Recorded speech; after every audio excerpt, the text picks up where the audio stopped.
오늘 창세기의 말씀, 지난주에 이어서 2장의 말씀을 나눕니다. 우리 창세기 2장의 말씀은 정말 많은 것을 담고 있죠. 성경의 전체 말씀 가운데 가장 중요한 말씀을, 다 중요하고 다 의미 있지만 그것을 굳이 꼽는다면 아마도 첫 번째로 꼽힐 수 있는 게 창세기 1, 2, 3장의 말씀일 것 같습니다. 그만큼 우리 기독교의 신앙과 깊이 연관이 있는, 또 하나님의 뜻과 가장 깊이 연관되어 있는 그런 말씀이겠죠. 오늘 그 말씀의 2장 말씀을 나누려고 합니다. 오늘 4절에 보면 먼저 이것이 천지가 창조될 때 하늘과 땅의 내력이니 이렇게 나와 있습니다. 1절에는 천지와 만물이 다 이루어지니라. 천지와 만물의 세상 것이 다 이루어졌는데 그것이 창조될 때 하늘과 땅에 내력이 있다는 거죠. 이 내력이라는 말이 톨레도트라는 말인데 성경에서 무슨 내력이라고도 번역이 되지만 무슨 섭리, 경륜, 역사 이런 다양한 뜻으로 해석이 돼서 쓰이고 있습니다. 이 창세기에도 10개의 이 톨레도트가 나오는데 하나님이 세상을 움직여가는 그 뜻, 그 하나님의 경륜, 의지, 섭리 이런 것들이 담겨 있는 거죠. 그래서 주님이 어떻게 세상을 다스리고 움직여가고 그 뜻을 주님의 의지를 통해 이루어 가시는가 하는 것이 성경이 우리에게 말씀하고자 하는, 알려주고자 하는 가장 그 중심에 흐르는 내용입니다. 그래서 우리가 그것을 알아야 되는 거죠. 이 말씀을 문자적으로 받게 되면 여러 가지 이제 다른 격가지로 갈 수가 있는 거죠. 예를 들면 에덴 동산이 어디냐? 10절부터 14절까지 4개의 강이 흐르는데 강의 흐름을 따져보면 중동에 있을 것이다. 그래서 무슨 터키에 있는 아라라산에 에덴 동산이 있었을 것이다. 이것은 완전히 빗나간 얘기입니다. 하나님이 말씀하고자 하는 하나님 나라의 비밀이 무엇인지, 그 구원의 뜻이 무엇인지, 주님의 경륜이 무엇인지 그것을 깨달아서 그것이 우리의 삶의 실제고 우리의 삶 가운데 이루어져야 할 일이라는 것을 발견해야 되는 거죠. 가인이 나중에 결혼을 했는데 도대체 가인이 결혼한 사람은 누구에게서 왔을까? 아담과 이브의 아들 하나인데 그런 것. 그러면 에덴 동산 밖에 하나님이 또 지으셨을까? 그런 게 많죠. 노아의 방주가 도착했는데 그 자녀들은 도대체 누구랑 결혼해서 애를 낳았을까? 살아남은 게 노아만이 아니었을 것이다. 이런 식의 해석들. 그런 식의 해석들. 15절에 가면 경작하며 지키게 하시고, 우리말로 경작했다고 하니까 그 벌을 받기 전에도 농사를 지은 게 아닌가, 또는 지키게 하신다고 하니까 에덴 동산을 지키게 하셨다는 건 뭔가 지켜야 할 대상이 있는 것이 아닌가. 그러면 에덴 동산을 누구로부터 지킨 것이냐? 에덴 동산의 밖에 에덴 동산을 침략하려고 했던 악한 무리가 있었다.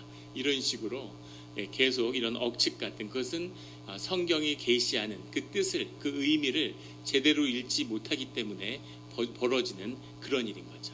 이것은 우리가 알고 있는 시간에 맞춘 그런 시간에서 이루어지는 역사의 전개가 아니라 그것을 넘어서는, 보이지 않는 하나님 나라의 세계, 하나님의 섭리, 그 영적인 원리가 무엇인지를 우리가 알아들을 수 있도록 우리의 언어로, 우리의 지각에서 이해할 수 있는 그 수준에 맞게 그렇게 비유를 통해 설명해 주시는 거죠. 그래서 그 뜻을 깨달아 아는 것이 말씀 가운데 중요한 목적과 이유가 있는 것입니다. 그 계시를, 그 경륜을 깨달아 아는 그 눈으로 성경의 흐름을 볼 수 있는 우리 성도님들이 되시기를 예수 그리스도의 이름으로 축원합니다. 그래서 아주 중요한 주님이 말씀하시는 주님의 경륜이 이 성경의 말씀 가운데 계시되고 있는 거죠.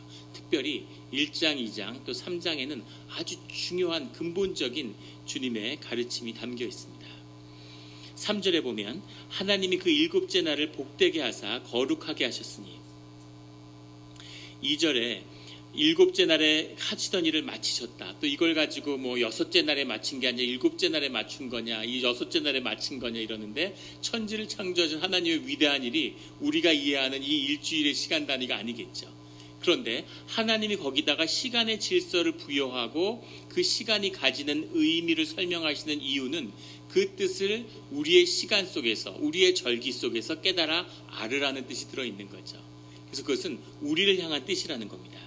그런데 3절에 보면 2절에도 하나님이 7째 날에 안식하셨고 3절에 하나님이 그 일곱째 날을 복되게 하사 거룩하게 하셨으니, 그 일곱째 날은 안식일의 날인데 복되고 거룩하다는 겁니다. 이는 하나님이 그 창조하시며 만드시던 모든 일을 마치시고 그날에 안식하셨습니다. 두 가지 의미가 있는데, 하나는 마쳤다는 거죠. 그 일을 컴플리트했다는 뜻이 들어있고, 또 하나는 주님이 안식하셨다는 겁니다. 안식하셨다는 것의 원뜻은 불이 꺼진다는 의미예요. 우리 새벽에도 한번 나눈 적이 있는데, 이번 주 중에도 그 불을 완전히 꺼야 되는 겁니다. 안식은 휴식이 아니고 노는 것도 아니고 휴가도 아닙니다. 그래서 안식의 의미를 오해하면 안 돼요. 이 일을 하고 있어도 안식을 취할 수 있는 사람이 있는가 하면, 일을 아무것도 하지 않아도 전혀 안식이 되지 않는 사람이 있는 거죠. 안식이라는 건 주님 앞에서 주님과의 관계를 회복해서 주님과 다시 하나가 되는, 주님의 섭리를 내 안에서 완전히 구현한다는 그 뜻이 들어있는 겁니다. 주님의 온전한 뜻이 회복된다는 뜻이 우리에게 있는 거죠. 그래서 주님도 우리 가운데 안식하시는 거죠. 이것이 안식일의 중요한 의미입니다. 그리고 주님이 그 안식일을 지키셨기 때문에 그 안식일의 날, 똑같은 날인데 그 날을 일곱째 날로 정하고, 일곱째 날에 휴식, 그 일을 모든 것을 멈추고 안식하는, 주님의 경륜을 회복하고 다시 새롭게 하는 그때를 주님이 정하셨기 때문에 그 날이 복되고 거룩하게 되는 것이죠. 그래서 그날은 복되고 거룩한 날입니다. 이 안식일을 우리가 주일로 받고 있는 거죠. 그래서 주일날은 우리의 모든 삶이 정리되고, 그리고 주님 앞에 죽음을 마주하는 그런 마음으로, 우리의 삶을 끝냈다고 하는 마음으로 주님 앞에 서는 겁니다. 부부싸움을 언제 제일 많이 하느냐 하면 1위가 미국에서 운전할 때 백시트 드라이빙이라고 그러죠. 와이프가 옆에서 계속 운전에 대해서 잔소리를 하기 때문에 이제 싸움이 많이 나고, 두 번째가 주일날 교회 올 때 많이 싸운다고 합니다. 그 싸움의 시작은 보통은 여자분들이 준비가 늦기 때문이죠. 남자들은 준비를 빨리 하고 기다리는데 여자분들이 준비를 안 하고 안 나오니까 빨리 나와라, 늦겠다 이러다가 이제 찰탁하면 싸우기 시작하는 거죠. 그런데 안식일이라고 하는 것을 내 삶을 오늘 마치는, 오늘 내 삶이 끝난다면이라고 하는 그런 걸로 받아들인다면, 그러면 차 타고 오면서 부부간에 지금 가면 죽는데 마지막 시간을, 오늘 예배 늦었나 안 늦었나, 화장을 왜 그렇게 오래 하냐, 이런 것 때문에 싸우지는 않겠죠. 그런 의미가 들어있는 겁니다. 그리고 그 안식일을 통해서 거룩하고 복되고 성별된 날이 되었기 때문에 그 날이 주님의 날이 되는 거죠. 주님의 날이 된다는 것은 그날의 주인이 주님이시고 주님이 우리의 삶에 새로운 시간의 질서를 시작하신다는 뜻이 들어있죠. 우리 삶을 주님에게 내어드린다는 뜻입니다. 내가 하던 일을 완전히 불을 꺼야 되는 시기가 오는 거죠. 목회자들이 목회를 하는데 안식월을 갖고 안식년을 갖는 것, 그것은 주님의 목회고 이것이 주님의 일이라는 것을 확인하는 시간입니다. 그리고 자신이 했던 사역의 불을 완전히 끄고 주님한테 새로운 불을 받아서 새로운 사역을 시작해야 된다는 뜻이기도 하죠. 굉장히 절실한, 정말 목숨을 걸고 그렇게 하나님 앞에 쓰는 그런 때가 되어야 되는 거죠. 예전에 한 교회에 목사님이 계신데 그 사역을 잘 하셨어요. 교회가 부흥하고 아주 좋은 일들이 많았습니다. 근데 목사님이 교회가 잘 되고 또 뭐 여유가 있고 부교육자들이 많고 이러니까 안식년을 갖겠다고 그러시는 거죠. 안식년을 갔는데 안식년을 가지면서 이렇게 여행을 다니시는 거예요. 여행을 다니시고 또 이제 뭐 목회가 성공적이고 그러니까 이 교회 저 교회에서 막 강사로 초빙하니까 부흥회도 많이 다니고. 그런데 안식월을 그렇게 가지면 안 되는 거죠. 그 모든 불을 꺼야 되는데 자신이 가진 불, 이제까지 태웠던 그 불을 가지고 사역을 하는 거예요. 그걸로 안식월의 시간을 다 보냈어요. 그리고 돌아와서 교회도 어려워지고 목사님도 굉장히 어려워지는 것을 봤습니다. 안식의 의미를 보지 못하는 거죠.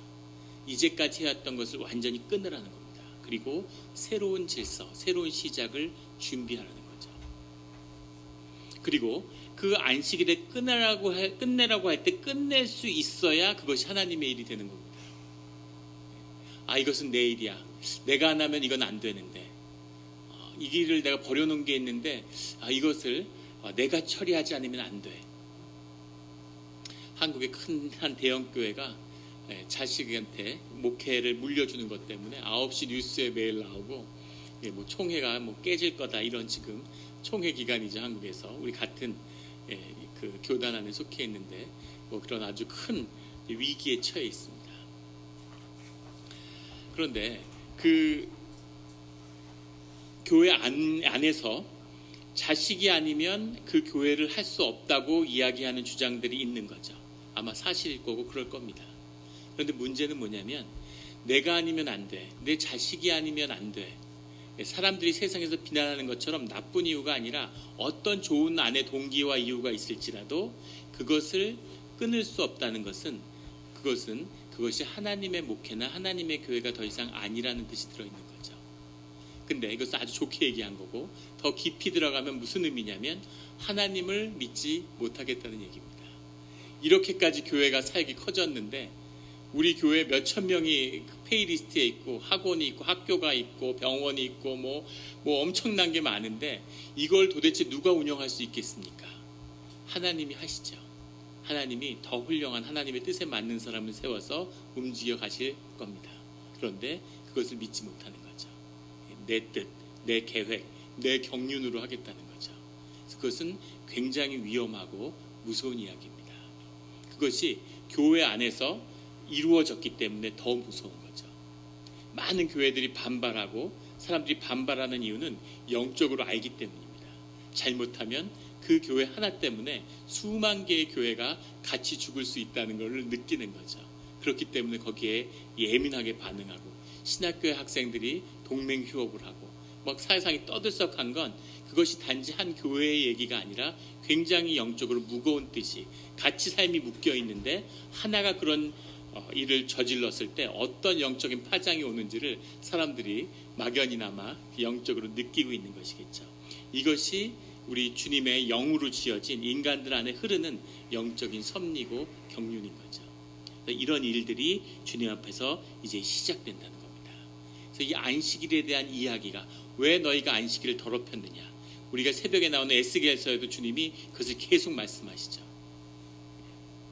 이스라엘의 족속의 장로들이 찾아와서 바벨론의 노예로 끌려왔는데 언제 예루살렘으로 돌아갈 수 있습니까? 라고 물으니까 에스겔 선지자가 하나님에게 말씀을 받아서 전달하는데 아주 좋은 질문인 거죠.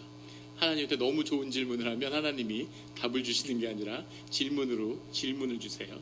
하나님이 물어보시는 거죠. 그래서 언제 돌아갈래? 이렇게 물어보는 겁니다. 너희들이 왜 돌아가야 되는지 어떻게 돌아가는지를 이미 알고 있지 않느냐라고 물으시는 거죠. 너희 가운데 안식일의 의미를 언제 회복할래? 너희 가운데 예배를 언제 회복할래? 이렇게 물어보시는 거죠. 이 천지를 만드신 그 시작에서 하나님이 안식의 일을 말씀하고 계시는 거예요. 이 유대 족속이 그리고 우리의 기독교가 인류에게 준 선물이죠. 물론 하나님이 주신 선물입니다. 안식일을 주신 거죠. 안식일이 있기 때문에 시간의 의미를 부여하고 시간이 계속 새로워지는 거죠. 그런 새로운 시간, 새로운 삶, 매일 똑같은 자리에 사는데 매일 똑같은 삶을 반복하는데 그 삶을 새롭게 하는 이 안식일의 이 힘을 거룩하게 하고 복되게 하는 주님의 능력이 시작되는 이 안식일의 뜻, 성경의 시작과 함께 나오는 천지창조와 함께 나오는 안식이 회복됨으로 하나님의 능력과 권세를 경험하는 복된 인생을 바꾸는 우리 성도님들이 되시기를 주의 이름으로 축원합니다. 그리고 5절에 여호와 하나님이 땅에 비를 내리지 아니하셨고 이렇게 시작합니다. 여호와 하나님이라는 이 표현, 성경에 6,800회나 나오는 이 표현이 이제 처음으로 이 하나님의 역사 가운데 등장하는 거죠. 주님이 당신을 처음 말씀하시는데 여호와 하나님 이렇게 말씀하시는 거예요. 여호와라는 것은 스스로 제호보아죠. 내가 스스로 있다고 하는 자유하고 창의적이고 역사하시는 우리 가운데 나타나신 그런 하나님에 대한 하나님이 스스로를 우리에게 그 이름을 통해서 말씀하시는 거죠. 이 이름을 통해서 하나님께 나오라는 겁니다. 어떤 이름을 하나님과 나누느냐가 내가 어떤 하나님을 만나느냐에 달려있는 거죠. 엘로힘의 하나님, 능력의 하나님, 어려울 때 나를 도와주시는 하나님, 하지만 나를 은혜롭게 나와 함께 하시는 그 하나님이 내가 너희의 하나님이다 이렇게 말씀하시는 겁니다. 세상의 모든 종교가 하나님을 믿고 하나님을 이야기하죠. 그런데 문제는 그 하나님이 누구이신지, 내가 말한 하나님이 누구이신지에 대한 고백이 그 모든 신앙의 고백의 중심에 있어야 되는 거죠. 그 중심을 이 성경은 여호와 하나님이라는 이 이름으로 시작하고 있는 거죠. 우리는 예수 그리스도를 통해서 하나님을 새롭게 영접했지만 이 여호와 하나님이 우리의 하나님인 것을 늘 기억하고 고백하는 우리 모두가 되기를 주의 이름으로 축원합니다. 우리 모두 손 한번 만세 한번 부를까요? 다 힘드시죠? 예. 예. 손을 맞잡고 한번 위로 올리겠습니다. 박수 한번 크게 쳐볼까요? 예. 손을 비비겠습니다. 약하게 비비시는 분들은 이따가 또 좋으시니까 세게 비벼주시죠. 이거를 비벼서 눈에 갖다 대겠습니다. 그리고 머리에 오른손을 얹어서 예수 그리스도의 이름으로 명하노니 졸음의 영은 물러가 있지어다. 아멘. 다음 말씀을 나누겠습니다. 우리 땅에 갈 사람도 없었으므로 들에는 초목이 아직 없었고 밭에는 채소가 나지 않았으며, 이것을 밭이라고 번역하고 들이라고 번역하니까 다른 것 같지만 다 사대라는 말이죠. 밭이라고 해서 이랑이 있는 그런 우리가 생각하는 밭이 아니라 땅이라는 것이 생겨 있었다는 거죠. 6절에 안개만 땅에서 올라와 온 지면을 적셨더라. 7절에 여호와 하나님이 땅의 흙으로 사람을 지으시고 생기를 그 코에 불어넣으시니, 흙이라고 하는 것은 먼지고 티끌이죠. 그 먼지와 티끌로 세상의 모든 생물을 지으셨는데 그걸로 사람을 지으셨다는 겁니다. 그 다음에 생기라고 하는 것, 뇌사마라고 하는 말인데 호흡, 영혼, 기운 이렇게 해석될 수 있겠죠. 생기, 그 생명의 기운을, 주님의 그 생명의 기운을 코를 통해서 우리에게 불어넣으시니 사람이 생명이 되었더라. 호흡이라는 단어와 그 존재라고 하는 네페시 하야라는 말인데, 네페시라는 말과 하야라는 말이 만나가지고 생명이라고 하는 살아있는 존재, 그 기운이 살아있는 존재가 되었다는 거죠. 그래서 우리의 존재라고 하는 것은 육신을 입고 있지만 우리의 원래의 모습이라고 하는 것은 이런 죄됨, 원죄로 인해서 타락한 지금의 이런 육신이 아니라 이 영이 물질화된, 물질이 영으로 그대로 구현된 그런 육신이었다는 것을 우리가 짐작해 알 수 있겠죠. 데살로니가 전서에 나오는 뒤에 우리가 회복돼야 할 육신이고, 예수님이 부활하셨을 때 어떤 육신인지를 보여주셨죠. 그 육신은 형상으로서는 우리 인간의 모습을 담고 우리 인간의 기억을 담고 있지만 완전히 새로운 육신을 입는 거죠. 이곳에도 있고 저곳에도 있고 물질적인 우리 3차원의 공간에 제한되지 않는 그런 육신을 입었다는 겁니다. 그래서 영과 육이 완전히 하나이고 그 영이 우리를 만드는 그런 존재로서 우리가 에덴 동산에 처음 만들어졌다는 거죠. 생기를 불어넣었다는 것은 주님의 영이 우리 안에 있어서 우리가 주님의 심령을 우리 안에 갖는다고 하는 겁니다. 이거 굉장히 중요한 말씀이죠. 모든 동물이 살아서 돌아다니고 생명이 있어요. 그래서 인간도 이 생기를 불어넣지 않았어도 살아있고 살아있는 존재였겠죠. 그런데 동물들과 같이 그렇게 본능에 의지해서 본능을 따라 살아가는 그런 존재가 아니라 거기서 완전히 분리되어 있는, 자기의 삶을 반추하고 반성하고 삶의 의미를 궁구하는 이제 그런 존재가 됐다는 거죠. 그래서 인간의 존재의 본질은 바로 이 생명, 하나님의 호흡에 있다는 겁니다. 하나님과 완전히 연결된, 하나님과 함께하는 삶의 비밀이 이 생기와 생명에 있는 거죠. 이 생명을 회복하는 것, 이 생기를 회복하는 것이 주님의 관계를 회복하는 것이고 우리 가운데 하나님의 나라를 회복하는 것이고, 이것이 우리가 기본적으로 창조의 원리를 회복하는 그 비밀이 바로 영에 있는 거죠. 이 영의 문제를 풀지 못하기 때문에, 영이 살아나지 못하기 때문에, 우리가 생명이 되지 못하기 때문에 우리 삶이 어렵고 힘든 거죠. 재작년 한 해 동안 한국에서 13,000명이 자살을 했습니다. 10만 명당 자살률로는 13년째 세계 1위죠. 미국도 한 3만 명 정도 자살을 했습니다. 자살률이 6위예요. 일본이 3위고. 미국의 자살률도 왜 이렇게 높을까? 그런데 놀라지 않을 필요가 없는 건 4위가 핀란드인가 그렇고 7위가 스위스입니다. 우리가 잘 아는 덴마크, 노르웨이 뭐 이런 나라들이 전부 다 그 10위 안에 랭크되어 있어요. 스웨덴. 예. 그렇게 잘 살고 사회복지가 이루어지고 그러면은 사람들이 기뻐하고 행복해야 되잖아요. 그런데 2010년, 6년을 기준으로 했을 때 세계에 그렇게 잘 사는 나라들이 전부 자살률이 높은 거예요. 수십만 명이 목숨을 끊은 거예요. 더 충격적인 건 13,000명이 한국에서 죽었지만 자살을 기도해서 실패한 사람, 자기가 집에서 이렇게 목 맸는데 협이 끊어져가지고 아 오늘 안 되나 보다 뭐 이런 게 아니라 응급실에 실려가거나 경찰에 신고돼가지고 죽느냐 사느냐 했는데 죽지 않고 살아난 사람, 그 사람의 숫자가 52만 몇천 명이라는 겁니다. 상상이 되십니까? 100명 중에 한 명이 목숨을 끊으려고 그러다가 자살 미수가 됐다는 거죠. 방에서 혼자 죽으려고 그러고 수면제 먹고 자다 깨나고 이런 사람들은 더 많겠죠. 그런데 6.25 때 대구에서 낙동강에서 그 유명한 다부동 전투를 하죠. 다부동 전투라는 걸 하는데 이 낙동강의 양 안에서 아무 은폐물도 없고 나무도 없고 그 민둥산에 양쪽 이 북한 이 군대하고 남쪽에 한국 군대, 한국 1사단, 북한의 미국의 해병 1사단이 마주 보고서 거기서 몇 달을 서로 이제 총질을 하면서 싸운 거죠.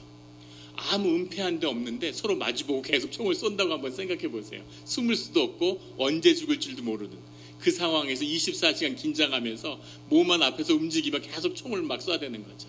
그걸 몇 달을 했는데 그 싸움이 끝난 다음에 미국의 해병 1사단은 미국의 최정예 부대죠. 우리가 너무나 잘 아는 이오지마 전투에도 해병 1사단이 상륙했고 오키나와에도 상륙했고 그 미국의 그 가장 상징하는 그럼 그 대표하는 그런 부대죠.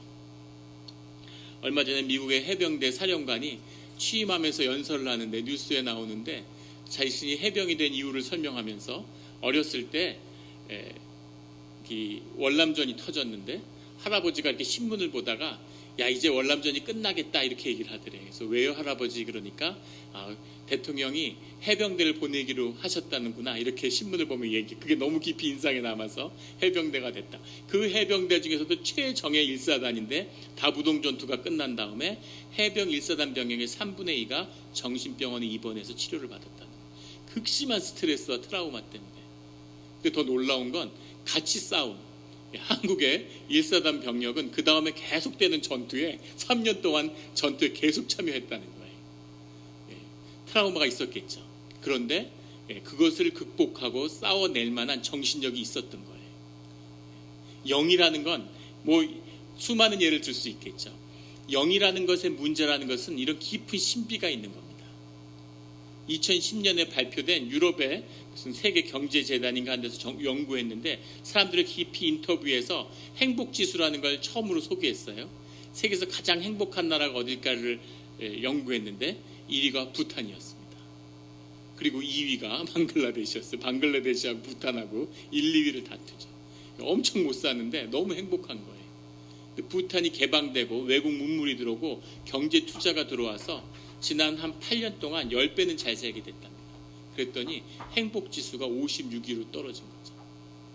잘 살게 됐는데 훨씬 좋아졌는데 더 잘 사는 사람들이 눈에 띄는 거죠. 그리고 불행해지고 괴롭고 옛날에 걸어 다닐 때는 진짜 행복했는데 자전거 타니까 너무 좋은데 문제는 오토바이 탄 사람이 눈에 들어오는 거죠. 내 인생 왜 이럴까? 괴롭다 이러면서 너무너무 불행해지는 겁니다. 이런 일들, 너무 비유들이 원색적이지만 다 영의 문제인 거죠. 영의 문제, 우리의 삶의 깊은 심령의 문제, 우리의 정신의 문제, 이것을 문제를 해결하고 회복하지 못하면 그러면 삶의 문제가 전혀 해결될 수 없다는 것을 보여주고 있는 거죠. 또 하나 깊은 것은 주님 안에서 만들어진 피조물이기 때문에 주 안에서 모두 하나로 연결되어 있다는 겁니다. 두 가지 비밀이 들어있는데 지금 과학계에서 여러 가지 많은 항상 미스테리 있고 화제가 있는데 그 중에 하나는 뇌과학이 발달하면서 뇌에 대한 연구가 요새 집중적으로 이루어지고 있는데 쥐에 대한 쥐의 지능을 연구하는 것을 지난 65년 동안 계속 과학자들이 쥐의 지능을 연구하고 있는 거죠. 그런데 쥐의 지능이 점점 더 좋아지고 있는 겁니다. 동물들의 지능이, 침팬지의 지능이 점점 더 좋아지고 있는데 더 특이한 건 미국에 있는지나 아시아에 있는지나 유럽에 있는지나 아프리카에 있는지나 모든 쥐들이 전부 다 서로 교류하는 거 아니잖아요. 쥐들이 무슨 SNS를 하는 것도 아니고 학교 다니는 것도 아닌데 지구에는 모든 쥐들이 다 머리가 좋아지고 있다고 그래요. 그래서 이걸 어떻게 이해해야 될까? 큐슈에 있는 한 원숭이가 일본 원숭이 떼를 관찰하는데 일본 원숭이가 고구마를 바닷물에 씻어 먹는 거죠. 바닷물에 이걸 씻어 먹으면 소금기가 있으니까 이게 아삭아삭하고 쫄깃쫄깃하고 아주 고구마 훨씬 맛있게 느껴진다는 거예요. 한 마리가 그렇게 씻어 먹으니까 그 부족에 있는 원숭이들이 점점 씻어 먹기 시작해서 한 500여 마리가 전부 다 고구마만 따면 바닷가에서 씻어 먹는 거죠. 그런데 그것이 몇 달간 지속되고 1년이 넘고 이러다니만 어느 순간에 일본 열도에 있는 모든 원숭이들이 전부 다 고구마를 바닷물에 씻어 먹기 시작하는 거죠. 그래서 어떻게 이런 일이 가능할까? 여러 가지 추측이 있는 겁니다. 태평양에 있는 고래와 대서양에 있는 고래는 서로 대화를 한다고 그러죠. 서로 이 고주파의 걸 쏴가지고 서로 대화가 가능하대요. 근데 인간이 케이블선을 깔아서 많은 그 주파수들을 쏘기 때문에 고래가 요새 그게 헷갈려서 길을 잃고 바다로 잘못 들어오기도 하고 바닷가로 이런 일들이 있다는 거죠. 이렇게 깊이 모든 피조물들이 서로 연결되어 있다는 거예요. 하물며 쥐도 그런데 원숭이도 그런데 사람은 어떻겠습니까? 사람 안에는 주 안에서 깊이 연결돼야 돼, 통해야 되는, 회복돼야 되는, 연결되어야 되는 그 비밀이 주 안에 있는 거죠. 이것이 생기와 생명의 비밀입니다. 생명이 회복되면, 생기가 회복되면 관계가 회복되게 돼 있어요. 물론 그 반대도 성립합니다. 그런데 생기가 회복되지 않는데 관계가 회복되기가 쉽지 않죠. 관계가 회복되며 다시 그것이 영적으로 회복되는 그 안에 생명이 연합하면 한 사람으로서는 상상할 수 없는 훨씬 큰 존재와 훨씬 큰 생명의 능력을 경험하게 되는 거죠. 세상의 병을 치유하는 신유의 기적에 대한 기사들을 유심히 읽어보십시오. 그 이야기의 뒤에는 늘 공동체의 이야기가 있어요. 세상 그걸 속여서 어떤 사람이 무슨 신비한 능력을 자기가 홀드하는 것처럼 다 거짓입니다. 만약에 그게 한 사람을 통해서 나타났다면 분명한 건 그것은 성령의 역사는 아니라는 거죠. 그것이 하나님의 생명의 역사, 선한 역사라면 늘 삶이 성령 안에서 연합하는 그 역사가 주님 앞에서 나타난다는 겁니다. 우리 가운데 이 성령의 역사가, 생기의 역사가 회복되기를 주의 이름으로 축원합니다. 8절에 여호와 하나님이 동방의 에덴에 동산을 창설하시고 그 지으신 사람을 거기 두시니라. 동산이라고 하는 것은 어떤 독립적인 하나의 생태계가 아니라 울타리로 둘러싸인 그런 안전한 장소라는 뜻이 원문의 정확한 뜻입니다. 그 동산이라고 하는 에덴 동산이 따로 있는 게 아니라 세상에 있는 동산 가운데 주님의 있는 그런 보호하시는 주님의 보호 아래 있는 공간이 동산인 거죠. 주님이 영적으로 지키고 보호하는 지역이 동산입니다. 그것이 교회가 될 수 있고 가정이 될 수 있는 거죠. 15절에 가면 아까 나누었던 지키게 하시고, 그런데 아담을 만들었더니 아담이 그 동산을 또 지키는 거죠. 그 피조물들, 그 밭들, 경작물들, 그것을 아담이 지키는 거죠. 이 지키는 것도 위에 있는 동산과 똑같은 뜻입니다.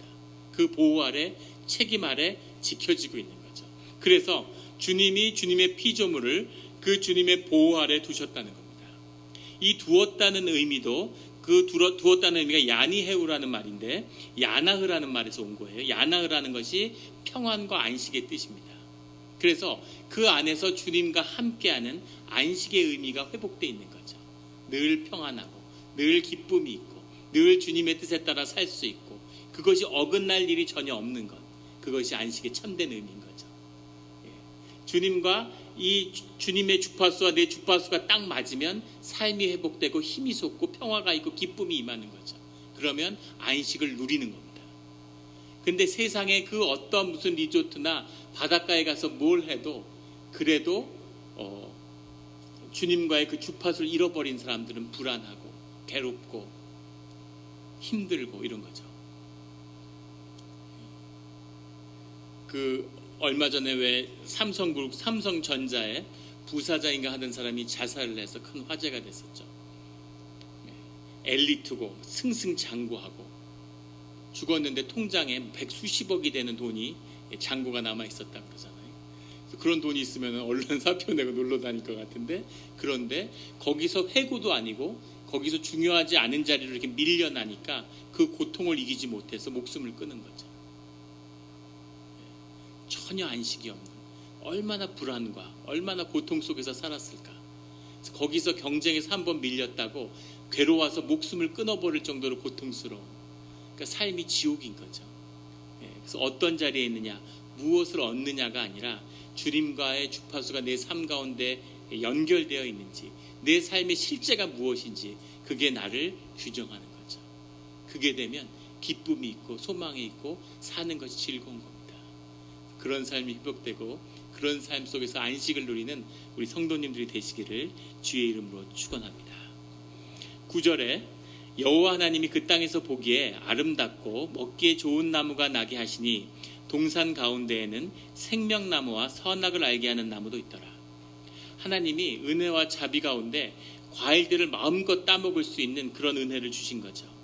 그런데 그 가운데 생명나무와 선악을 알게 하는 나무도 두셨다는 겁니다. 생명나무를 먹을 수 있기 때문에 영생을 누리는 거죠. 주님께서 선악과를 먹지 말라고 했는데 15절에 보면, 16절에 보면 여호와 하나님이 그 사람에게 명하여 이르시되 동산 각종 나무 열매는 내가 임의로 먹되 모든 열매를 다 네 마음대로 먹으라고 말씀하셨어요. 자유의지를 주고 삶에 대한 책임을 주신 거죠. 관리의 책임도 주면서 네 마음대로 살으라고 말씀을 하셨어요. 그런데 17절에 선악을 알게 하는 나무의 열매는 먹지 말라. 선악의 문제가 기독교의 가장 신앙 가운데 핵심적인 주님의 가르침의 중심에 있습니다. 그것을 다음 주에 아마 3장에서 나누게 되겠죠. 그 선악과를 먹지 말라고 했는데 생명나무 열매는 얼마든지 먹은 거죠.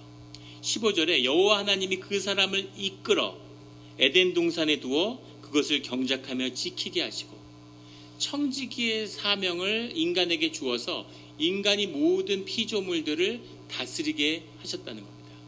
우리가 지난주 말씀을 나눌 때 사람이 안 먹는 호랑이는 멸종위기지만 사람과 조화를 이룬 닭은 1년에 미국에서 300억 마리씩 잡아먹어도 수백억 마리가 살고 있다고 얘기를 했더니 어떤 집사님이 그러세요. 그거는 사람들이 먹기 때문에 그런 거 아니냐고. 그런데 먹기 때문이 아니죠. 개를 한번 보십시오. 미국에만 8천만 마리의 개가 있대요. 한국에 1,000만 마리의 개가 있답니다. 고양이는 빼고 개만 얘기한 거예요. 미국 사람들은 개를 먹지 않는데도 개하고 사랑을 나누고 개가 이뻐가지고 개한테 온갖 옷을 입히고 귀한 걸 갖다 먹이고 저희 형제들도 보면 하나도 빠짐없이 전원다. 5남매인데 저 빼고 다 개나 고양이를 먹여요. 그런데 그 개한테 정말 저래도 되나 저러다 죄받지 이런 마음이 들 정도로 개한테 잘합니다. 셋째 누나는 키우던 고양이가 죽었는데 고양이를 화장장에 가서 화장을 했어요. 그래서 그거를 유골함에 담아가지고 그걸 어디다 보관하는 데다가 보관했는데 또 몇 년 지나면 그걸 다시 찾아야 된다. 그래서 그 관리비를 매달 내고 사람의 사랑을 받고 사랑을 나누기 때문에 그 존재가 빛을 발하는 거죠. 그것처럼 이 피조물에 대한 이 안에 있는 그 질서가 회복되면 그 가운데 모든 만물이 복을 누리는 것, 이것이 하나님의 흐르는 섭리 가운데 하나라는 겁니다. 그런데 거기 보면 하나님이 사람을 이끌었다고 그랬어요. 나중에 우리가 다음 주에 보시면 알지만 인간이 원죄한 다음에 에덴 동산에 하나님이 막 돌아다니시죠. 하나님하고 아담은 막 만나기도 하고 얼굴도 보고 대화도 나누는 그런 사이인 거죠. 우리가 천국에 가면 어떤 식으로 삶을 살아가게 될지를 주님이 보여주시는 것 같아요. 그러면 정말 어떤 마음일까? 주님을 만나게 되면 어떨까? 이제 굉장히 기대가 되는데 그렇게 하나님하고 같이 페이스 투 페이스로 죄가 없기 때문에 그 삶을 나누고 교류하고 완전한 영적인 합의를 이루고 있는 거죠. 그런데 합의를 이뤘다고 해서 주님의 뜻을 따른다고 해서 내게 자유가 없느냐? 그게 절대 아니라는 겁니다. 하나님의 뜻을 따를수록 하나님 안에서록 더 큰 자유를 누리게 되는 거죠. 이것이 우리 신앙의 비밀입니다. 오직 하나님에게 묶인 자만이 세상에 두려움이 없고 세상의 뜻대로 세상에서 자신의 하나님 안에서 뜻을 구현해가면서 임의대로 살아갈 수 있는 거죠. 이것에 굴복하고 저것에 무릎 꿇지 않고 살아가는 겁니다. 세상이 계속 두려움을 주고 무릎 꿇으라고 이야기하죠. 부모들이 세상에 무릎을 꿇었으니까 자녀도 노예로 키우려고 그러는 겁니다. 저희 큰애도 11학년이 됐는데 무슨 영상, 사진 찍고 이런 걸 좋아해요. 사진 찍고 이런 공부를 해보고 싶은 겁니다. 그런데 주변에서 겁을 주는 거죠. 야, 그거에서 먹고 살 수 있냐? 그거에서 취직이 되냐? 그러니까 얘가 이제 세상을 모르는데 경험해 본 적도 없는데 돈이 뭔지도 모르는데 두려움이 이제 들어오는 거죠. 그러면서 나한테 물어보는 거예요. 아빠, 사진을 공부해도 앞으로 먹고 살 수 있을까? 그래서 제가 뭐라 그랬겠습니까? 야, 철학 신학을 해도 먹고 사는데 사진을 한다고 왜 못 먹고 사냐? 주의 자녀가 어떻게 먹고 사는 걸 걱정할 수가 있냐? 주의 뜻대로 살면 심지어 사진이 아니라 아무것도 안 해도 평생 아무것도 안 해도 잘 먹고 잘 산다. 이렇게 이야기를 해줬어요. 하나님이 먹이시는 거죠. 한 5년을 일자리 없이 놀았습니다. 그런데 지금보다 소득이 훨씬 많았어요. 지금 적다고 불평하는 게 아니라 하나님의 은혜로 늘 채우시는 삶이 이끄시는 것이 있다는 거죠. 절대 청년들이 와서 뭐 직장 때문에 힘들어서 못하겠다 그러면 저는 100이면 100 다 그만두라고 그럽니다. 그만두고 선교도 가고 순교의 길도 순례의 길도 떠나고 봉사도 하고 하고 싶은 거 다 하라고. 그래도 삶에 아무 문제가 없는 거죠. 점점 더 잘 되는 것. 주님의 뜻을 찾으면 주님의 뜻 가운데 살아가면 주님의 길이 열리는 거죠. 그런 은혜를 누리는 우리 성도님들이 되시기를 주의 이름으로 축원합니다. 그런데 각자 나무 열매는 내가 임의로 먹되 17절에 나오는 선악을 알게 하는 나무 열매는 먹지 말라. 선악과의 의미가 무엇인지는 다음에 나누기로 하고 오늘의 중요한 점은 뭐냐면 먹지 말라는 겁니다. 왜? 다 먹으라 그러면은 다 먹게 하지 굳이 먹지 못하는 것을 뒀을까? 이거죠. 왜 주님은 선악과를 굳이 먹지 말라고 하셨을까? 생명의 열매를 먹는다는 의미는 생명 열매에 생명의 능력이 있는 게 아니죠. 주님이 그 생명 열매를 통해서 우리에게 영생의 의미를 새롭게 하시는 겁니다. 그런 의미에서 우리의 성례와 같은 거죠. 예수 그리스도의 성찬을 통해서 우리가 주님과 하나 됐음을 확인하고 그 예수 그리스도의 은혜가 우리를 영생으로 이끄는 것처럼 성찬의 그 음료와 성찬의 그 떡이 우리에게 영생을 주는 게 아니라 주님의 은혜가 예수 그리스도가 우리에게 그 영생을 허락하시는 것처럼 생명나무를 먹어서 영생을 누리는 게 아니라 무슨 손오공에 나오는 천도복숭아처럼 그걸 따먹으면 오래 살고 이런 게 아니라 생명의 나무는 생명의 나무를 먹는다는 것 자체가 하나님께 내 생명을 의지하고 있다는 성례전을 향한 표상인 거죠. 그래서 주님이 영생을 계속 허락하시고 그것을 새롭게 하는 의미가 생명나무에 있는 거죠. 그런데 선악과를 먹으니까 나중엔 생명나무 열매도 못 먹게 하신 거예요. 문제는 왜 먹지 못하게 하셨을까 하는 거죠. 모든 자유를 허락하셨는데 하나를 제한하신 뜻이 도대체 무엇일까? 먹지 못하게 한 이유가 뭘까? 더 나아가면 주님은 아담이 그것을 먹을 거라는 걸 아셨을까요? 모르셨을까요? 전지전능하신 분인데 먹을 걸 알면서 덫을 놨을까요? 네가 한번 먹나 안 먹나 보자. 처음부터 에덴 동산에서 쫓아낼 그런 걸로 네가 그 핑계를 잡기 위해서 주님이 덫을 놓으신 걸까요? 아니면 그것을 못 지킬 줄 알면서 주님이 이걸 놓으셨다면 이 의미는 뭘까요? 이것은 또 다른 하나님의 중요한 이유인 거죠. 그 이유는 다음에 나누기라고 먹지 못하게 했다고 하는 것에 그 금지에는 주님의 의지가 들어있는 거죠. 못 먹게 하려면 아예 못 먹게 할 수도 있었는데 왜 딱 손만 대면 먹을 수 있게 해놓고서 먹지 말라고 했을까? 그것을 먹지 못하게 하는 생명나무의 열매의 영생의 의미도 주님의 의지인 것처럼 먹지 말라고 하는 것도 결국은 주님의 의지의 문제라는 겁니다. 그런데 그 의지를 아담이 정확히 아담의 의지로 거스른 거죠.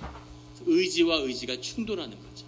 그렇다면 주님에게 맞서는 아담의 의지, 그 의지를 주신 분이 주님이신데 주님이 원하셨던 건 무엇일까? 이런 걸 생각하게 되는 겁니다. 터먼이라고 하는 유명한 심리학자가 있죠. 지금 정확한 이름을 기억하는지 모르겠는데 IQ 테스트라는 것을 만들어서 미국 군대에서 그걸 실시하게 되고 우리 두뇌 연구, 뇌과학에서 아주 중요한 과학자죠. 그 사람이 1930년대에 미국에 막 그 1차 대전 때 IQ 검사가 시작됐는데 IQ 만능 시대였어요. IQ가 제일 중요하고 지능이 부모가 주는 거고 지능만 좋은 애들이 잘 될 거다. 이래서 그 지능이 좋은 애들을 캘리포니아에 있는 아이들을 전수조사해서 그중에 제일 머리가 뛰어난 IQ가 뛰어난 애들 0.3%를 추려서 그 아이들의 인생을 종단 연구라고 그러죠. 일생을 태어나면서부터 끝날 때까지 다 추적한 거예요. 그래서 그 머리 좋은 애들이 어떻게 됐는지. 그래서 그 아이들을 터마이트라고 불렀습니다. 그 학자들이 뭐라고 그랬냐면 얘네들이 우리 미국의 미래다. 이 아이들이 미국의 모든 성취를 이뤄낼 거다. 미국에서 0.3% 안에 드는 가장 좋은 두뇌의 소유자들이니까. 그 뒤에 수많은 노벨상 수상자가 미국에서 나왔는데 그 안에서 하나도 안 나왔다는 거죠. 심지어는 대학을 못 가고 고등학교를 졸업 못한 친구들도 있어요. 그래서 큰 충격을 준 거죠.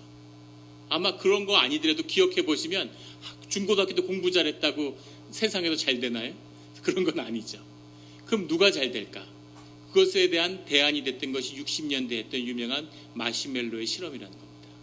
아이들을 두고 마시멜로를 둔 다음에 야 이걸 5분만 먹지 말고 기다려. 그러면은 마시멜로 10개 줄게. 그런데 아이들이 그거를 안 주고 계속 두는 거죠. 얼마까지 기다릴 수 있는지. 근데 심지어 20분, 30분, 1시간이 돼도 먹지 않고 참는 애가 있어요.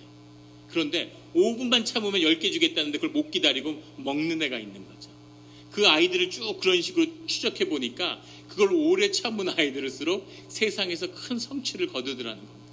그래서 인내와 절제가 교육에서 아이들의 성장에 가장 중요한 것이구나 라는 가설이 제시된 거죠. 그러면 왜 어떤 인간은 인내하고 어떤 인간은 인내하지 못할까? 그것에 대한 연구를 계속했는데 처음엔 절제라고 하는 것이 인간의 의지니까 의식의 영역에 있을 것이다. 그래서 뇌의 전두엽이라고 하는 것이 그 절제를 관장할 거다. 이런 얘기들이 많았습니다. 그런데 요새 이제 뇌에 대한 연구, fMRI라는 기계가 나와서 뇌를 연구하다 보니까 가장 절제에 대한 영향을 많이 끼치는 부분이 축두두정 접합이라고 하는 우측에 오른쪽 귀에 한 2, 3cm 위에 여기에 축두두정 접합이라는 곳이 있는데 여기가 뇌 우리의 절제에 관여하고 있다는 그런 영향이 나왔어요. 열이 받으면 여기를 좀 안마해 줘야 됩니다. 여기를 마비시키면 인간의 절제력에 영향을 준다는 것을 실험적으로 밝힌 거죠. 그런데 그것을 연구하다가 중요한 두 가지 부수적인 것을 알게 됐는데 절제를 연구하다가 왜 어떤 아이는 절제하고 어떤 아이는 절제하지 못하는가의 뒤에 그 아이들이 사랑받는 아이였느냐 사랑받지 못한 아이였는가 하는 것이 들어있다는 겁니다. 부모가 아이한테 뻥을 치는 거예요. 야 내년에 너 사줄게. 너 중학교 가면은 자전거 사줄게. 중학교 갔는데 안 사주는. 야 돈 없어 이러고. 내가 언제 그런 말을 했어 이런 식으로. 어린아이들한테 그래 너 요거까지 다 하면 너 피아노 요거 체르니 10번 끝내면 너 원하는 거 뭐 사줄게. 그리고 안 사주는 거죠. 부모가 자꾸 그런 짓을 하면 아이들이 안에 신뢰가 없는 거죠. 나중에 주겠다고 하는데 보상이 없으니까 참지 못한 아이가 된다는 겁니다. 그래서 아이의 절제에 대한 보상에는 사랑이라는 것이 있다는 것을 알게 됐어요. 그리고 두뇌적으로 더 중요한 건 축두두정 접합이라는 데가 우리의 공감 능력과도 깊은 연관이 있다는 걸 알게 된 겁니다. 당연하겠죠. 자기를 누르는 사람이 남의 얘기를 듣겠죠. 자기를 절제할 수 있는 사람이 남을 존중할 수 있겠죠. 그래서 절제라는 것 안에는 공감이라고 하는 남의 마음을 읽을 수 있는 그리고 그 남의 마음을 읽을 수 있는 힘에는 남으로부터 내 마음이 읽혀지고 인정받고 사랑을 받은 그것이 큰 영향을 미친다는 것이 그것을 알게 된 거죠. 이것이 창조의 섭리 가운데 있는 겁니다. 그래서 아이들을 가리키는데 교육에서 가장 중요한, 사람을 키우는데 가장 중요한 것이 절제를 알게 하는 것이라는 것을 알게 된 거죠. 그래서 아이한테 절제를 훈련시켜야 하는 겁니다. 아이가 기다릴 수 있고 아이가 참을 수 있는 아이가 돼야 되는 거예요. 그것이 그 아이의 삶에 중요한 거죠. 그 아이가 성장하는 데 아주 중요한 겁니다. 그런 것이 없는 아이는 사이코패스가 될 수 있는 거죠. 성공해야 돼, 좋은 대학 가야 돼, 다른 애보다 더 뛰어나야 돼, 더 큰 성취를 거둬, 너로는 안 돼, 더 노력해. 그렇게 아이를 계속 밀어붙이면 네가 지금 친구 사귈 때냐? 이런 말로 늘 들으면서 자랐던 말들이잖아요. 그런 말로 아이들을 키우면 아이들의 이 절제 공감 능력이 떨어진다는 거죠. 그러면 아이가 삶에서 성취를 거둘 확률이 아주 낮고, 그 아이가 자유를 가졌다 할지라도 그 자유가 아이들의 삶을 파괴할 가능성이 높다는 겁니다. 이 이유가 다가 아니겠죠. 상상할 수 없는 하나님의 깊은 뜻이 있을 겁니다. 그런데 우리가 한 가지 예를 드는 거죠. 교육에 있어서 가장 중요한 것이 금지와 절제라면, 레드라인이 있어야지 바르게 자란다면, 인간이 영을 가졌기 때문에, 인간 안에 자유함이 있기 때문에, 인간 안에 자유로운 의지가 있기 때문에 인간에게는 레드라인과 절제가 그 심령 가운데 생겨야 하는 거죠. 주님이 그런 절제를 가진 분이라는 겁니다. 주님이 공감하고, 주님이 질투하고, 주님이 눈물을 흘리고, 주님이 분노를 쏟아내고, 주님이 세상을 확 쓸어버릴 것 같지만 참고 오래 참음으로 견딜 수 있는 분, 그런 부분이 주님의 신성의 부분인 거죠. 그 부분이 우리 인간에게 있고, 인간이 그것을 키우고 단련되지 않으면, 훈련받지 않으면, 그러면 인간에게 주어진 자유는 인간의 삶을 파괴할 뿐이라는 것을 보게 되는 거죠. 개가 순종이냐 아니냐 하는 것에 가장 중요한 AKD라고 그러나요? 미국에서 미국 애견협회에 소속된 개들의 그 기준, 거기에 소속돼 있으면 개값도 엄청 비싸죠. 오직 그 개가 속해 있다는 의미의 본질은 무엇이냐면, 그 개가 훈련받았느냐 훈련받지 않았느냐라는 겁니다. 아무리 좋은 핏줄을 얻어도, 아무리 부모가 무슨 형질을 물려줬어도 훈련받지 않은 개는 다 똥개인 거죠. 신앙의 길도 그렇습니다. 훈련받아야 되는 거예요. 절제하는 법을 배워야 되는 겁니다. 주님께 순종하는 것이 신앙의 핵심이에요. 다음 시간에 선악과를 다루면 우리가 왜 순종하지 못하는 것에 대한 비밀이 그 안에 다 들어있습니다. 순종하는 것, 내 목을 꺾는 것, 이것이 신앙의 핵심이고, 그것은 훈련을 통해서 우리가 자라나야 되는 겁니다. 주님 앞에서 배워야 되는 거죠. 주님이 우리의 의지를 계속 꺾으면서, 우리가 이걸 하고 싶은데, 이걸 이루고 싶은데 이걸 꺾고 저걸 꺾으면서 주님의 뜻을 받아들이는, 주님의 뜻에 따라서 살아가는 법을 배워가는 것, 이것이 신앙의 길인 거죠. 목이 꺾이는 우리 성도님들이 되시길 주의 이름으로 축원합니다. 목사님들끼리 모여서 얘기하는데 어떤 집사님 얘기를 해요. 우리 몬트리올 쪽에는 왜 이렇게 영웅들이 많은지 모르겠어요. 근데 그 집사님이 이 교회에서 저 교회로 옮겼는데 그 교회 목사님이 막 떠신대. 그래서 그 교인 좀 여기 안 오게 해달라고 막 여기서 부탁을 하고 뭐 그런 얘기들을 나누는 거죠. 근데 그 집사님이 그렇게 똑똑한 분이라는 거예요. 일도 그렇게 잘하고 능력이 넘치고 뭐 굉장한 분이라는 거죠. 신학 공부도 했고 뭐가 어떻고 굉장히 능력이 있는 분이에요. 재력도 있고 뭐도 있고. 그런데 왜 그렇게 좋은 분이 가는 곳마다 교회를 파괴할까? 그 좋은 능력이 왜 교회를 세우는 방향이 아니라 파괴하는 방향으로 역사할까? 그분의 본질은 뭐냐면 목이 아직 꺾이지 않았다는 겁니다. 목이 꺾이지 않았다는 뜻은 뭐냐면 아직 크리스찬이 아니라는 거예요. 크리스찬은 주님의 것이라는 의미죠. 더 이상 내 삶이 내 것이 아닌, 내 삶에 대한 내 자격이 전혀 없다는 것을 주님 앞에 고백하고 순종하는 겁니다.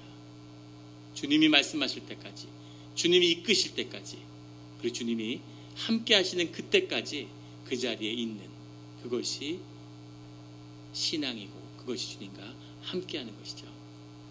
이것이 먹지 말라고 하는 주님의 이 의지를 꺾으시는 첫 번째 뜻 중에 하나인 줄 믿습니다. 그렇게 훈련받음으로 세상에서 수없는 자유를 무엇으로도 묶이지 않는 자유와 능력을 경험하는 우리 성도님들이 되시기를 주의 이름으로 축원합니다. 이상하죠? 세상에선 노예를 하고 세상은 그렇게 쉽게 무릎을 꿇으면서 돈에는 그렇게 쉽게 묶이고 무릎을 꿇으면서 왜 하나님한테는 저항하려고 그럴까요? 왜 하나님한테는 맞설려고 그럴까요? 왜 친구들 말은 그렇게 잘 듣는데 왜 부모 말은 안 들으려고 그럴까요? 그게 우리 인간 가운데 있는 죄성의 문제겠죠. 이 인간에 있는 이 묶임, 먹지 말라, 단순 부정입니다. 의지죠. 단호한, 어떠한 해석이 없는 그냥 먹지 말아야 되는 거죠. 주님이 먹지 말라는 것을 먹지 말고 임의대로 먹으라 그러면 마음껏 먹는 우리 성도님들 되시기를 주의 이름으로 축원합니다. 네, 우리 창세기는 내용이 많죠. 다들 고통 가운데 심령이 고통 가운데 있는데 어디까지 나눌 수 있을까요? 한번 계속 가보겠습니다. 할렐루야. 아멘 하는 분이 있기 때문에 계속 갑니다. 18절에 여호와 하나님이 이르시되 사람이 혼자 사는 것이 좋지 아니하니 내가 그를 위하여 돕는 배필을 지으리라 하시니라. 아주 또 하나 중요한 하나님의 섭리, 놀라우신 섭리가 나타나는데 이것이 사람이 혼자 사는 것이 좋지 않다고 하고 돕는 배필을 지으셨다는 거죠. 돕는이란 말은 에제르라는 말이에요. 그 앞에 좋지 아니하니, 혼자 사는 것이 좋지 않다고 얘기하신 좋지 않다는 건 로토브라는 말입니다. 토브가 좋다는 뜻이죠. 무슨 말이냐면 더 좋을 수 있는데 덜 좋다는 뜻이에요. 이 말씀은 나쁘다는 거나 악하다는 말이 아닙니다. 그래서 바울 사도도 혼자 살았죠. 예수님도 혼자 사셨습니다. 혼자 사는 것에 영적 유익이 있죠. 너희가 받을 수 있으면 그 은혜를 받아라, 이렇게 말씀하시죠. 근데 혼자 사는 것이 좋지 아니하니 배필이 있어서 같이 살면 더 좋겠다, 이런 뜻이 있는 겁니다. 이 말씀을 드리는 건 교회에 이 말씀을 가지고서 성경에 이렇게 나와 있는데 왜 혼자 사시냐고 묻는 분이 있어요. 말씀을 잘 못 이해하고 계시는 거죠. 혼자 사는 거 좋아 보이지 않으면 그러면 음식을 해다 주십시오. 결혼을 하라고 윽박지르지 마시고 혼자 사는 것이 좋지 아니하니 내가 그를 위하여 돕는 배필인데, 돕는다는 말이 에제르라는 말인데 이것은 헬프라는 뜻이에요. 어시스트가 아닙니다. 헬퍼로 부인을 세웠지 헬퍼로 어시스턴트로 부인을 세운 게 아니란 뜻이죠. 자, 우리가 하나님을 돕겠습니까? 하나님이 우리를 돕겠습니까? 하나님이 우리를 도우시죠. 돕는 사람이 센 사람일까요? 약한 사람일까요? 센 사람인 거죠. 근데 이 말씀을 돕는 배필이라는 말을 남성이 여성보다 우위에 있는 것처럼 그렇게 2000년을 속여왔다는 거죠. 절대 그런 뜻이 아니라는 겁니다. 오히려 이 뜻을 그대로 쓰는다면 사실은 여성이 남성보다 우위에 있는 것처럼 느껴지는 것이 원문의 정확한 뜻이에요. 그래서 여성들이 남성을 도와주는 거죠. 보살펴주고 엄마처럼 살펴주고. 저희 어머니도 평생의 걱정이 지금 야, 내가 먼저 가면 네 아버지는 어떡하냐, 이런. 어머니가 없으면 아무것도 할 수가 없어요. 그래서 어머니가 너무 걱정되는 거죠. 그래서 내가 없으면 저 영감을 누가 보살펴줄까, 나처럼. 그것이 돕는 배필인 거죠. 보살펴주고 도와주고 부인이 있어야 되는 거죠. 하나님이 아담을 사랑하셔서 돕는 배필을 만드신 겁니다. 19절에 아담이 각 생물을 부르는 것이 곧 그 이름이 되었더라. 아담이 세상에 대한, 세상의 피조물에 대한 종주권을 가졌다는 겁니다. 주님이 만드셨는데 그 종주권을 인간에게 주님이 내어주셨다는 거죠. 아담의 권한이 얼마나 큰 것인가가 나오고, 20절에 아담이 모든 가축과 공중의 새와 들의 모든 짐승에게 이름을 주니라. 아담이 돕는 배필이 없으므로, 배필이 돕는 배필이 있어야 되겠다는 거죠. 그래서 21절에 너무나 우리가 잘 아는 여호와 하나님이 아담을 깊이 잠들게 하시니 잠들매 그가 그 갈빗대 하나를 취하고, 첼라라는 말인데 갈빗대라고 해석을 했는데 반쪽이라는 뜻이 그 안에 있어요. 그래서 아담 안에 있는 여성성이라는 것을 분리해서 여성으로 만드셨다고 해석하는 게 더 정확한 뜻일 것 같습니다. 왜냐하면 갈빗대를 했다고 해도 맞을 수 있죠. 몸의 일부니까, 중요하니까. 근데 뭐 남자가 갈빗대가 원래 13개였는데 그 중에 하나를 떼서 여성을 만들었다. 여성은 흙으로만, 남자는 흙에서 나왔는데 여자는 뼈에서 나와서 그래서 남자가 여자하고 싸우면 못 이긴다. 뭐 이런 여러 가지 해석이 분분한. 근데 그렇게 해석하는 것은 아주 문자적인 해석이라는 거죠. 꼭 뼈로 해석할 필요는 없다는 겁니다. 중요한 건 남성성과 여성성이라는 것이 하나가 돼서 주 안에 있었고 그 형상이 인간에게 구현돼 있다는 거죠. 그래서 남자도 여성성을 회복해야 되고 여성도 남성성을 회복해야 되는 거죠. 그리고 실제로 나이가 들어서 40이 넘고 자녀를 남성과 여성으로 나누어져서 남성 여성성에 충실하게 자녀를 키워내고 나면 그러면 그 다음에 남성은 여성성이 회복되고 여성은 남성성이 회복되는 일들이 중년에 일어나기 시작한다는 거죠. 모든 남성들이 괴로워하는 한 20년 살았더니만 목소리가 막 너무 우렁차지고 힘은 왜 그렇게 장사인지 이제 힘으로 싸워도 못 당한다 막 이러고. 한국에 있을 때, 예전에 갔을 때 아이들이 수영장을 데려갔는데 수영장 맞은편에 이 에어로빅 학원이 있는 거예요. 그래서 좀 가리고 하지 그 창 통유리로 된데 아주머니들이 서가지고 한 60대 70대 할머니 아주머니들 같은데 막 그 분홍색 이런 타이즈 같은 걸 입고 막 이러면서 격렬하게 그 춤을 추는데 너무 큰 충격을 받았습니다. 그 누구도 제가 힘으로 못 당할 것 같고 에너지가 막 철철 넘치는 거예요. 어떻게 저렇게 세고 어떻게 저렇게 활력이 넘칠까? 점점 힘이 생기고 목소리가 커지는 거죠. 여성들은. 남자들은 뭔가 울적해지고 혼자 앉아있으면 눈물이 쭉 흐르고 그것을 잘 살려내지 못하고 부정적으로 받아들이게 되면 그러면 남자가 쫌스러워지고 돈을 아끼고 잔소리가 많아지고 신경질을 내고 이렇게 되는 거죠. 그것을 잘 승화시키면 그러면 새롭게 사람을 돕고 배려하는 마음이 생기고 사람을 이끌 수 있고 마음을 헤아리는 게 생기고 이런 게 생기고 여성도 남성성이라는 것을 잘 받아들이고 수용하면 진취적이 되는 거죠. 활동적이 되는 거, 창의적이 되는 거죠. 그걸 부정적으로 받아들이면 막 성질이 돋고 화가 나고 막 이런 식의 모습이 되는 겁니다. 그래서 남성과 여성을 회복해야 되는 그래서 부부가 깊이 서로 이렇게 기대고 있는 것 이것이 언뜻 보면 좋아 보이지만 인고 부부고 정말 좋은 부부 같지만 사실은 나이가 50이 넘으면 남자는 남자대로 여자는 여자대로 자기의 삶 가운데 서야 된다는 거죠. 여성이 그래서 50이 넘어서 일을 갖는다 좋은 일입니다. 남자가 50이 넘어서 새로운 취미를 갖는 것 무슨 물고기를 키우고 고양이를 돌보고 집안의 가사일을 보고 그런 분들 많잖아요. 나이 50, 60대에서 가사를 내보니까 적성에 너무 잘 맞아. 음식을 하니까 너무 좋다. 원래 주부를 했어야 되지 않을까. 그런 것이 자신의 안에 있는 새로운 여성성을 발견하게 되는 거죠.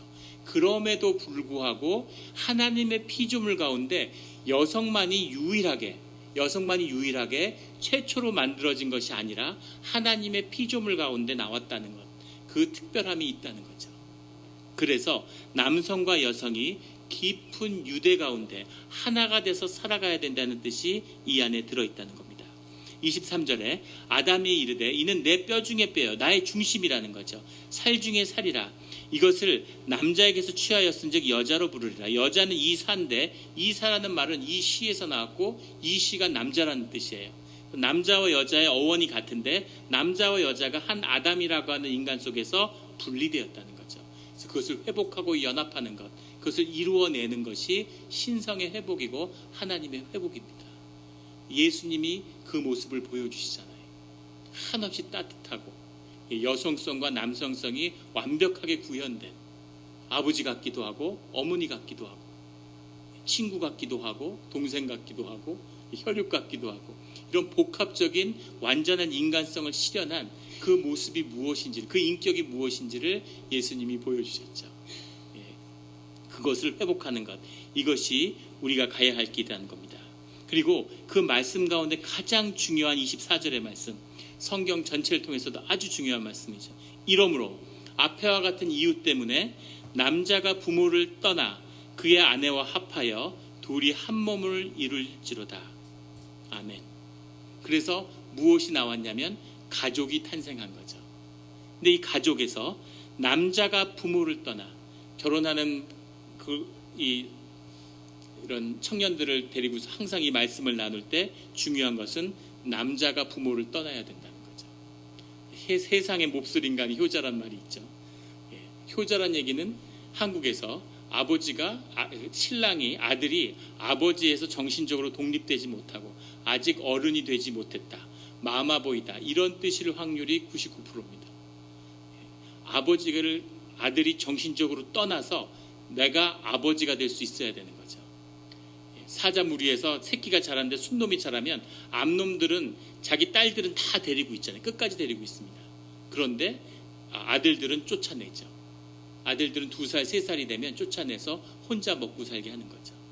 자기가 무리를 일구든지 아니면 들판에서 혼자 살다 죽든지 다 쫓아내죠. 그것이 주님의 섭리인 거죠.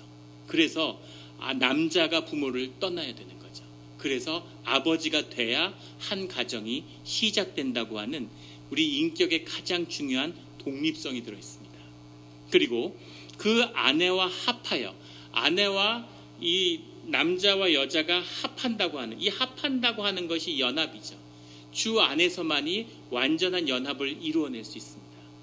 사실은 삼위일체의 뜻이 이 안에 들어있는 것이고, 이 깊은 성령의 연합이라는 뜻이 가족 가운데서 이루어지죠. 이 신비를 살면서도 못 느끼잖아요. 전혀 남남인데 부부는 일심동체고 모든 법적 권리를 동등하게 갖고, 부인이 갖고 있다가 죽으면 다 남편께 되지 그 누구에게도 갈 수 없는 거죠. 모든 걸 같이 소유하고, 남자가 사업을 했어도 그 번 재산의 절반은 부인께 되는 거죠. 이제 미국의 어떤 스탠딩 코미디언이 혼자 사는데 왜 너는 결혼을 안 하냐 이러니까 아직 이혼할 때 위조료를 아직 못 모았다고 그렇게 얘기를 하더라고요. 그 모든 동등한 권리를 가지는 그런 부부관계, 그 뜻이 들어있는 거죠. 이 연합성이라는 게 들어있습니다. 둘이 한 몸을 이룰지니라.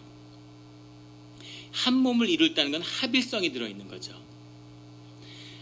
연합하고 하나가 되고 그러면서도 모든 그 개체들이 인격적으로 독립해 있는 것, 이것이 가족의 시작이고 부부고 하나님 나라가 이루어지는, 하나님 나라, 이 에덴의 속성이라는 것이 그대로 이루어지는, 그것을 삶에서 누리게 되는, 자기 실제 몸에서 누리게 되는 그 비밀이 이 가족에 있는 거죠. 그래서 주님이 가족을 허락하셨다는 겁니다. 굉장히 놀라운, 다 담담하게 그렇구나. 가족을 만드셨는데 이 가족의 이야기가 구약 전체에 흐르는 이야기입니다. 구약의 모든 얘기는 다 가족 얘기예요. 가족을 이루라는 거죠. 가족을 회복하라는 거죠. 가족을 하나님 가운데서 아이들과 가족이 만나야 된다는 거죠. 가족의 이야기입니다. 창세기가 모두 가족의 이야기죠. 신약은 다 교회의 이야기예요. 교회와 이 아담과 이브가 이루는 이 비밀이 똑같습니다. 나의 독립성. 교회는 무리가 아니에요. 교회는 성령의 공동체지 무리가 아닙니다. 때로 몰려고 내 인격이 없는데 우우 몰려가서 친구 좋아서 나오고 누구 좋아서 나오고 그냥 다니다 보니까 직분도 받고 주님 앞에 신앙이 뭔지 나의 고백이 무언지 전혀 훈련되지 않았는데 그냥 무리의 이론으로 나와 있는 것, 이것은 교회가 아닌 거죠. 늘 성경은 무리와 공동체를 구분합니다. 자기가 독립돼 있고 주님 앞에 서야 되는 거죠. 그리고 그 삶을 연합을 해야 되는 거죠. 연합을 이룬 다음에 그 가운데 성령 가운데 일치가 일어나는 거죠. 이것이 교회의 신비입니다. 주님을 우리 가운데서 새롭게 하는, 주님의 역사를 새롭게 시작되게 하는 비밀은 가족과 교회밖에 없는 거죠. 모든 역사의 시작, 모든 변화의 중심은 가족과 교회입니다. 그것이 아닌 걸로 세상을 바꾸겠다고 하는 것은 결국은 다 웃음거리고 거짓이거나 악한 그 본체가 드러날 수밖에 없는 거죠. 한국에서 지금 현 정부가 적폐를 하고 과거의 죄가들을 다 없애고 도려낸다고 해서 국민들의 인기가 하늘을 찌르고 엄청 지지를 받았죠. 그러면서 과거를 바로 세우겠다고 과거사를 그러면서 시작했는데 제주 4.3 사건을 바로 하겠다, 광주 민주화 운동을 바로 하겠다, 너무 아름답고 좋은 일이겠죠. 근데 가다가 급기야 동학 농민운동에 희생자들에게 보상을 하고 명예를 회복하겠다고 수백억의 예산을 집행한다고 나와요.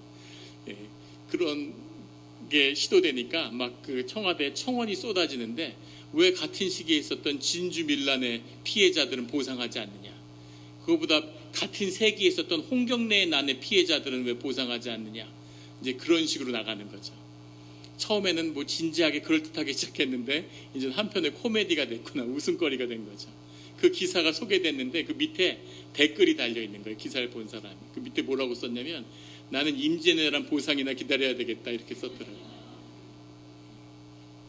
나라를 청산하려고 그러나 다 나눠갖고 어처구니 그걸 보고 얼마나 혼자 웃었는지 모릅니다. 임진왜란에 보상을 하면 저도 보상을 좀 받을지 모르겠죠. 이 섭리, 하나님의 질서, 이것을 깨닫지 못하고 인간의 뜻으로 가면 그 끝은 결국은 웃음거리거나 아주 악한 그 끝을 맺을 수밖에 없는, 그 끝이 주님의 경륜과 섭리, 그것을 깨달는 것이 가장 중심에 있다는 것을 성경이 시작부터 보여주고 있는 거죠. 이것이 하나님의 경륜입니다. 25절에 아담과 그 아내 두 사람이 벌거벗었으나 부끄러워하지 아니하니라. 그 부부가 가족이 나와서 하나님의 뜻이 완전히 이루어진 그 다음의 모습은 뭐냐면 두 사람이 벌거벗었으나 부끄러워하지 않는 거죠. 반대로 죄를 짓고 원죄를 주어서 동산에서 쫓겨나서 첫 번째 나타나는 모습이 나뭇잎 치마로 자기를 가리는 겁니다. 부부끼리도 창피한 거죠. 부부끼리도 누가 더 센지, 누가 더 나은지, 세상이 그걸 속이는 거죠. 15절에 보면 에덴 동산에서도 경작을 하고 지켰어요. 일을 했다는 겁니다. 사람은 평생 일을 하고 일을 통해서 자기의 삶을 확인하고 실현해 가는 거죠. 세상이 속여요. 일을 안 하는 것이 마치 대단한 것처럼, 빨리 일을 그만두는 것이 성공한 삶인 것처럼 속입니다. 은퇴를 준비한다 그러고 자기 삶을 희생하고 삶의 가장 아름답고 중요한 시기에 삶을 희생해서 돈을 만들고 쌓으라고 얘기죠. 은퇴를 준비해야 되니까. 세상이 속는 거죠. 일하는 사람한테는 일을 하니까 넌 실패한 인생이야 이렇게 얘기하고, 돈을 벌지 않는 사람에게는 돈을 안 벌면 그건 일이 아니야 이런 식으로 속이죠. 집에서 아이를 키우는 건 가정과 하나님 안에서 가장 중요한 일이에요. 그 일을 서포트하기 위해서 돈을 버는 거죠. 근데 돈을 버는 게 중요한 것처럼 마귀가 속이는 겁니다. 거기에 속이니까 부인은 애를 보고 진짜 힘든, 세상의 고생은 제일 거운 다 하는데, 그런데 뭐라고 얘기하냐면 남편한테 미안하다는, 난 집에서 이렇게 애나 보는데. 남편은 그걸 중요하기 때문에 그걸 위해서 돈을 버는데 당신이 집에서 하는 게 뭐가 있어 이렇게 나오는 거죠. 세상의 속은 자들의 모습입니다. 평생 일을 하는 것이 일의 보람이고 축복인데 일을 빨리 그만둬야지, 40대에 그만둬야지, 30대에 그만둬야지, 일을 빨리 그만두고 노는 게 마치 좋은 것인 것처럼 그렇게 세상이 속이는 거죠. 서로 부끄러움이 없는데 모든 모습을 다 알고 삶이 연합했기 때문에, 그 안에 서로가 사랑하고 있기 때문에 상대방의 허물이나 아픔이 내 허물과 아픔인 거죠. 그래서 아무것도 내게 상대방의 허물이 될 게 없는 겁니다. 아무런 수치와 부끄러움이 없는, 이것이 우리 가운데 이루어져야 할 일이죠. 마귀가 그걸 탁 꺾으니까 세상의 모든 것이 지옥으로 변하는 거죠. 나뭇잎 치마로 뭘 날 꾸며야 되고, 부끄러우니까 학력을 쌓아야 되고, 뭐 돈을 더 벌어야 되고, 더 좋은 집에 있어야 되고, 무슨 시계를 뭐 몇 억짜리 시계가 팔리고, 시계를 왜 찰까? 시계 차면 힘들 것 같은데, 차를 타고 불을 과시해야 되는데 차를 안 탈 때는 시계로 자기를 나타내야 된대. 누구한테 왜 나타내는 거예요? 내가 내 자신으로서 귀한 내 자신을 잃어버리니까 나뭇잎 치마로 자기를 꾸며야 되는 거죠. 비참한 삶으로, 노예 삶으로 끄는 시작이 바로 여기서 이 비밀이 꺾였기 때문입니다. 유럽에 누드촌이 많아요. 누드로 해변에서 목욕하고 기숙사에 남녀 학생이 같이 넣어주고 샤워를 같이 합니다. 하나도 이상하지 않고 실제 가보면 아무렇지도 않아요. 그 누드촌에서 옷을 한번 벗어보면 상상할 수 없는 자유함을 느껴요. 아무 데서나 벗어보라고 권면하는 게 아니라 그런 진실이 우리의 삶에 있다는 겁니다. 그런데 그 유럽의 누드 비치나 이런 게 점점 줄어들고 사람들이 그런 걸 점점 안 하게 된다는 거예요. 왜 그럴까? 왜 유럽에서 누드 문화가 퇴조할까? 그거를 연구했는데 그 연구에 나온 가장 주된 이유는 뭐냐면 그것이 미국에서 들어온 포르노 때문이라는 겁니다. 이 몸을, 육신을 아주 성적인 것으로, 섹시즘의 대상으로 만드는 거죠. 그것이 포르노 산업이 이뤄낸 일이라는 거예요. 뭐 가슴이 크니 작니, 무슨 애플 힘이니 뒤태가 어떠니 막 이런 식으로 몸이라는 것을 성적인 대상으로 자꾸 만들어서 그런 식으로 성적으로 씌우니까 그걸 보면서 자란 사람들이 점점 육체를 성적으로 받아들이게 되는 거죠. 그래서 그런 육신이 아니면 뭔가 내가 잘못된 것처럼 헬스장 가서 뭘 만들고 파우더 먹고 지방을 추출하고 뭐 별짓을 다 하는 거죠. 성형을 하고. 이런 것들이 다 인위적이고 세상에 만든 거짓된 역사라는 겁니다. 하나님이 원래 만드신 아름다운 것을 회복하는 것. 그 질서가 무엇인지를 알고 그것을 깨달아 아는 것. 하나님이 아름답고 선하고 무엇 하나 더할 것이 없는 그런 존재로 우리를 만드시고 그것으로 자유롭고 그것으로 부끄러움이 없어야 되는 거죠. 부부가 서로 사랑을 나누지, 서로 마음을 나누지 못하고 세상 사는 게 힘드니까 살림의 동맹처럼 어떻게 하면 더 능력 있게 세상을 살아갈 수 있을까? 내 능력은 이건데 상대방 능력은 이걸 맞춰가지고 우리 둘이서 연합하면 더 효과적으로 경쟁해서 이기겠지. 자식을 더 능력 있게 만들 수 있겠지. 이런 삶을 사는 부부라면은 그 삶 가운데 나눠질 게 없는 거죠. 서로의 눈을 보지 않고 서로의 마음이 닿지 않고 삶의 연합이 되지 않고 삶의 일치가 일어나지 않고 가정이 지옥이고 가정이 불행한 가장 소중한 아이를 키우는 일이 짐같이 여겨지는 아이를 할머니 집에 맡겨놓고 부부는 일하러 나가서 돈을 쌓고 삶의 가장 중요한 시간에 가장 중요한 선물을 줬는데 그것을 갖다 버리고 돈을 쌓겠다고 시간을 인생을 낭비하고 있는 거죠. 이것이 우리 삶의 모습이고 하나님이 만드신 이 질서에서 얼마나 멀리 벗어난 것인지를 보게 됩니다. 이 질서가, 이 가족이 회복되는, 이 교회가 회복되는 그런 우리 공동체가 되기를 간절히 주의 이름으로 축원합니다. 같이 기도드리시겠습니다. 하나님 아버지 감사합니다. 주님이 너무나 많은 세상의 경륜을 우리에게 말씀하여 주셔서 우리가 이것을 나누기가 벅차고 또 어떨 때는 정말 이것을 내가 누리고 살 수 있을까 하는 마음이 들 때도 있습니다. 하지만 주님, 이것을 이루시는 분은 오직 주님이시고 성령이 우리 가운데 이 일들을 이뤄내실 것을 믿습니다. 주님, 가족과 교회를 허락해 주신 것 감사합니다. 주님, 하나님 만든 그 원래의 모습을, 그 천국의 모습을, 그 낙원의 모습이 우리가 사는 이 육신 가운데 회복되게 하여 주시옵소서. 그것이 복음이고 그것을 위해서 주님이 십자가에 피 흘리셨습니다.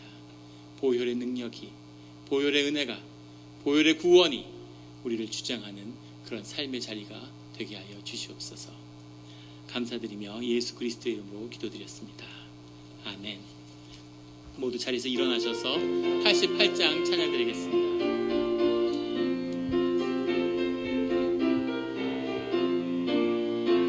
내 진정 사모하는 친구가 되시는 구주 예수님은 아름다워라. 산 밑에 백합하여 빛나는 새벽별 주님 영원할 길 아주 없도다. 내 맘이 아플 적에 큰 위로 되시며 나 외로울 때 좋은 친구라.